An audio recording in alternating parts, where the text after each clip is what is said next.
আসসালামু আলাইকুম এভরিওয়ান। গত ক্লাসে এইচএসসি পরীক্ষার্থী 2025-এ মানবিকে যারা সমাজকর্ম শিক্ষার্থী তাদের সমাজকর্ম প্রথম পত্রের শর্ট সিলেবাসটা আমি শেয়ার করেছিলাম। আজকে সমাজকর্ম দ্বিতীয় পত্রের শর্ট সিলেবাসটা শেয়ার করছি। শর্ট সিলেবাসে তোমাদের দ্বিতীয় পত্রে যেগুলো রয়েছে, যে অধ্যায়গুলো, এবং মানে সেই অধ্যায়গুলো আগে বলে তারপর সাজেশনটা আমি দিয়ে দিব। তো দ্বিতীয় পত্রে প্রথমেই যে অধ্যায়টা রয়েছে সেটা হচ্ছে বাংলাদেশের মৌল মানবিক চাহিদা। এটা প্রথম অধ্যায়। তারপর দ্বিতীয় অধ্যায় সমাজকর্মের শাখা, মানে কি কি সেক্টর গুলো নিয়ে সমাজকর্ম আসলে কাজ করছে সেই শাখাগুলো।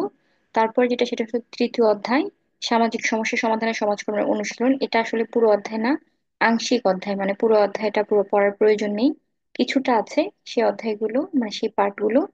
আর এরপরে যে অধ্যায়টা সেটা হচ্ছে চতুর্থ অধ্যায়। চতুর্থ অধ্যায় সামাজিক সমস্যা প্রতিরোধ এবং সামাজিক প্রতিষ্ঠান, মানে যে প্রতিষ্ঠান এবং সংস্থাগুলো আসলে এই সমস্যা সমাধানে কাজ করে যাচ্ছে সেই প্রতিষ্ঠান এবং সংস্থাগুলো।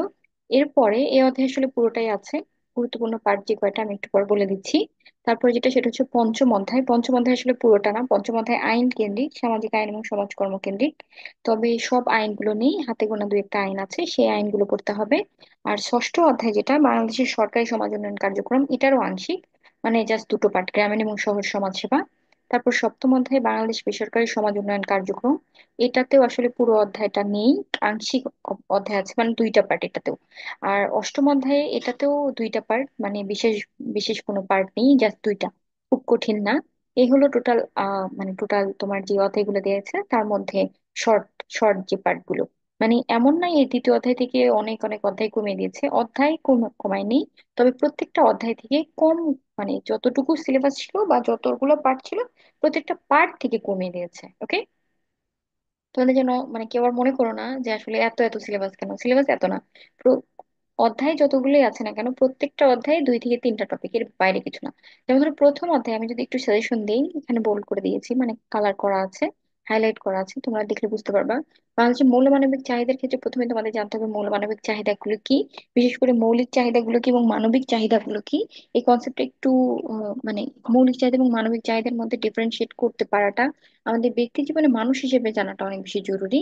তো তোমরা যেহেতু পড়াশোনা করছো, তোমাদের পড়াশোনার জন্যও জানতে হবে। এছাড়াও আহ শিক্ষার্থী হিসেবে তোমাদের মানুষ এবং মানে মানবিকতার যে জ্ঞানগুলো সেই জ্ঞানগুলো জানা দরকার। আসলে এটা আমাদের প্রত্যেকটা মানুষেরই জানা প্রয়োজন। এবং আমাদের এটা জানলে যেটা হয় সেটা হলো আমাদের অধিকারগুলো আদায় করতে বা আমাদের চাহিদাগুলো পূরণ করতে সুবিধা হয়। এই মৌলমানবিক চাহিদার মধ্যে যেটা রয়েছে, মৌলমানবিক চাহিদার আসলে প্রত্যেকটা পার্টি জানতে হবে। খাদ্য বস্ত্র শিক্ষা চিকিৎসা নিরাপত্তা এবং চিত্ত বিনোদন এই সবগুলোই। এছাড়াও যেটা গুরুত্বপূর্ণ সেটা হলো অপূরণ, মানে এই চাহিদাগুলো পূরণ না হওয়ার পিছনের কারণগুলো কি, বা এই চাহিদা পূরণ না হলে আরো কি কি নতুন সমস্যা হয় এবং সমাধান করার উপায়গুলো কি কি হতে পারে। হ্যাঁ, সেটা সরকারি পর্যায়ে, বেসরকারি পর্যায়ে বা ব্যক্তি পর্যায়ে, এবং সমাজকর্ম শিক্ষার্থী হিসেবে তুমি ব্যক্তি পর্যায়ে থেকে যে সিদ্ধান্তগুলো নিতে পারো বা যে স্টেপগুলো নিতে পারো সেগুলো হতে পারে। এরপরে যে অধ্যায়টা, এই অধ্যায়টা অনেক বেশি গুরুত্বপূর্ণ, অনেক বেশি গুরুত্বপূর্ণ। সমাজকর্ম শিক্ষার্থী হিসেবে তোমাদের অবশ্যই জানা দরকার যে তোমরা কোন কোন পার্ট বা কোন কোন জায়গায় কাজ করতে পারো বা কোন কোন জায়গায় কাজ করার স্কোপ আছে তোমাদের পরবর্তীতে। তো সেক্ষেত্রে দ্বিতীয় অধ্যায় হচ্ছে, সরি, দ্বিতীয় পত্র হচ্ছে সমাজকর্মের শাখা। সমাজকর্মের শাখার অনেকগুলো পার্ট রয়েছে, আসলে প্রত্যেকটা পার্টেই অনুধাবনের জন্য পড়তে হবে। আবার বলছি, প্রত্যেকটা কনসেপ্ট তোমাদের মাথায় রাখতে হবে, বিশেষ করে অনুধাবনের জন্য।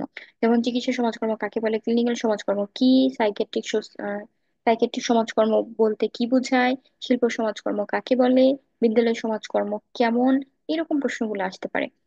তো এখানে দেখো গুরুত্বপূর্ণ যেটা সেটা হচ্ছে চিকিৎসা সমাজকর্ম, শিল্প সমাজকর্ম এবং বিদ্যালয় সমাজকর্ম, এই তিনটা জায়গা থেকে সৃজনশীল প্রশ্ন আসার সম্ভাবনা অনেক বেশি। মানে উদ্দীপক দিয়ে তারপরে সমাজকর্মের ভূমিকা, এরকম একটা প্রসঙ্গ থাকতে পারে। আর বাকিগুলো তোমরা অনুধাবনের জন্য পড়ে রাখবে।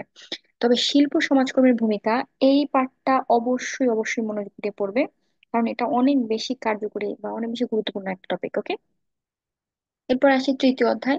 তৃতীয় অধ্যায় আসলে এটা আংশিক, যেহেতু এখানে খুব বেশি সাজেশন দেওয়ার মতো বিশেষ কিছু নেই। যেহেতু 11টা প্রশ্ন আসবে সৃজনশীল, সে 11টা প্রশ্ন করতে গেলে অবশ্যই এটা পড়তে হবে।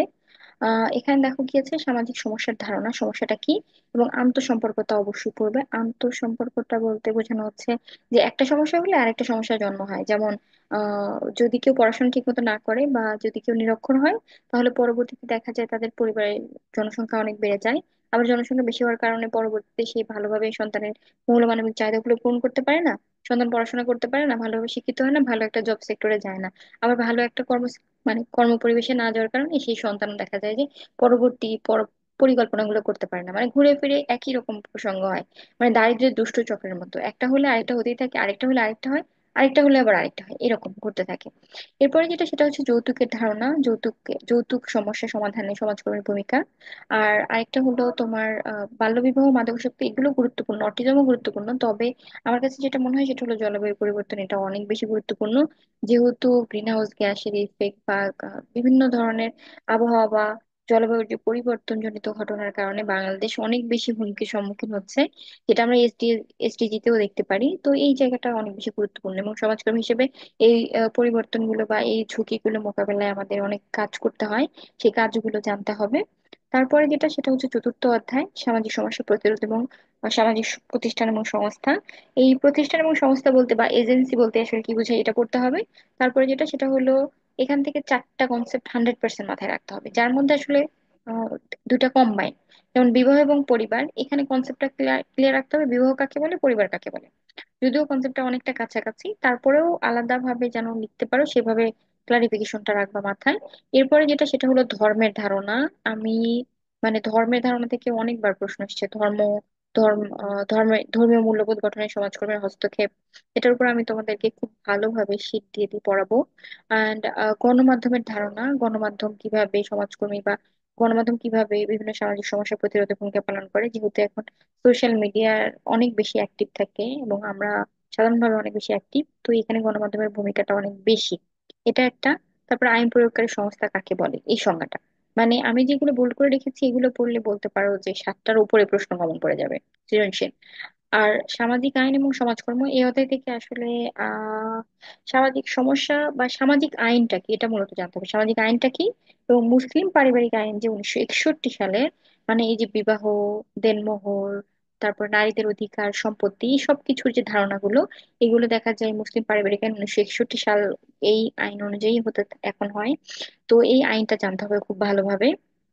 আর আইন প্রণয়ন করতে এবং প্রয়োগ করতে অ্যাজ এ সোশ্যাল ওয়ার্কার কি কি ভূমিকা পালন করতে হবে সেগুলো।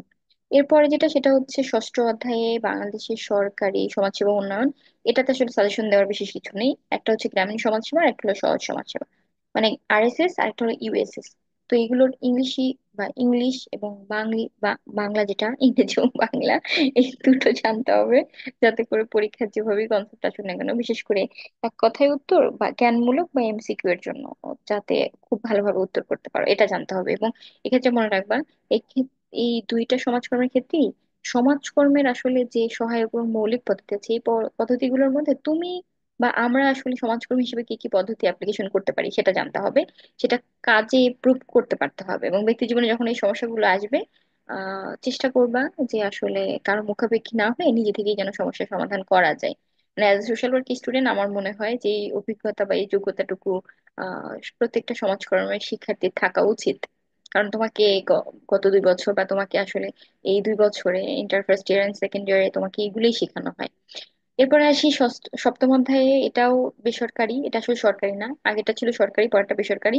এই বেসরকারিতে ব্র্যাক এবং গ্রামীণ ব্যাংক, তবে ব্র্যাকটা বরাবরই গুরুত্বপূর্ণ। এই বছরের জন্য তোমাদের জন্য আমার ব্যক্তিগত মতামত যেটা সেটা হলো গ্রামীণ ব্যাংক অনেক গুরুত্বপূর্ণ। ট্রাস্ট মি, গ্রামীণ ব্যাংক থেকে প্রশ্ন আসবে, মানে এটা আমার আমার মনে হয় গ্রামীণ ব্যাংক থেকে প্রশ্ন আসবে। যেহেতু রাষ্ট্রীয় প্রধান হিসেবে গ্রামীণ ব্যাংকের প্রতিষ্ঠাতা ডক্টর মোহাম্মদ ইউনূস আছেন, তো এখানে একটা স্কোপ আছে। আর যেহেতু এটা আসলে উনি আছেন বলে এরকম না, গ্রামীণ ব্যাংক এখন পর্যন্ত বিশ্বের বিভিন্ন দেশে প্রায় 27টার উপরে দেশে কাজ করে যাচ্ছে এবং খুবই চমৎকার কাজ করে যাচ্ছে, ক্ষুদ্র ঋণের যে ধারণাটা বিশ্বব্যাপী ছড়িয়ে দেয়া। তো এইটার কারণে বলা যেতে পারে গ্রামীণ ব্যাংক আসলে সামাজিক উন্নয়নে বা সমাজকর্মের যে লক্ষ্য উদ্দেশ্য আছে সেগুলো পূরণ করার ক্ষেত্রে অনেক বেশি কার্যকর ভূমিকা পালন করে, এই জন্য এটা অনেক বেশি গুরুত্বপূর্ণ। এরপরে যেটা সেটা হচ্ছে অষ্টম অধ্যায়, বাংলাদেশের আন্তর্জাতিক সংস্থা। এই আন্তর্জাতিক সংস্থা নিয়ে তোমাদের হতে পারে এর আগে অনেক অনেক অধ্যায় অনেক অনেক পার্ট পড়ে ফেলেছো, তারপরে যেটা সেটা হলো গুরুত্ব দিয়ে দুইটা পার্ট পড়বে, সেটা হলো ইউনিসেফ আর একটা হচ্ছে ইউএনডিপি। ইউএনডিপিটা হলো ডেভেলপমেন্ট নিয়ে কাজ করে, ইউনিসেফ শিশুদেরকে নিয়ে কাজ করে। তো এটা ডিফারেন্সিয়েট করতে পারাটা খুব সহজ। এছাড়াও ব্যক্তিগতভাবে আরেকটা জিনিসের আইডিয়া রেখো, সেটা হলো Red Crescent Society and World Vision. Red Crescent Society and World ভিশনের আইডিয়াটা রাখলে যেটা হবে সেটা হলো পরবর্তীতে তোমাদের যে কোনো এক্সামের ক্ষেত্রে অনেক বেশি হেল্পফুল হবে, যেহেতু এটা আন্তর্জাতিক সংগঠন থেকে বিভিন্ন কম্পিটিটিভ এক্সাম গুলোতে অনেক বেশি প্রশ্ন আসে। যাই হোক, এই হচ্ছে তোমাদের শর্ট সিলেবাস, আশা করি খুব ভালোভাবে পড়াশোনা করে খুব ভালো একটা রেজাল্ট করতে পারবা। আর আমি চেষ্টা করবো ধারাবাহিকভাবে বিভিন্ন ভিডিও আপলোড করার জন্য। খুব বেশি দেওয়া পসিবল হবে কিনা আমি জানি না, তারপর যতটুকু দেওয়া পসিবল হয় আমি আসলে ব্যক্তিগতভাবেই চেষ্টা করব যাতে করে সবগুলো কন্টেন্ট কন্টেন্টেই তোমাদের কি বলা যায় ভিডিও দিতে পারি, এবং তোমরা খুব ভালোভাবে সেখান থেকে পড়ে এ প্লাস পেতে পারো। মানে এ প্লাস এর মতো করে কন্টেন্ট তৈরি করে দিব যাতে করে তোমরা আসলে এ প্লাস পাও। যদি কেউ চাও তাহলে ডেফিনেটলি পসিবল। যাই হোক, এরপর থেকে ক্লাসগুলো আপলোড দিতে থাকবো ইনশাল্লাহ। সে পর্যন্ত ভালো থাকো, আর তোমাদের পরীক্ষার জন্য বেস্ট অফ লাক।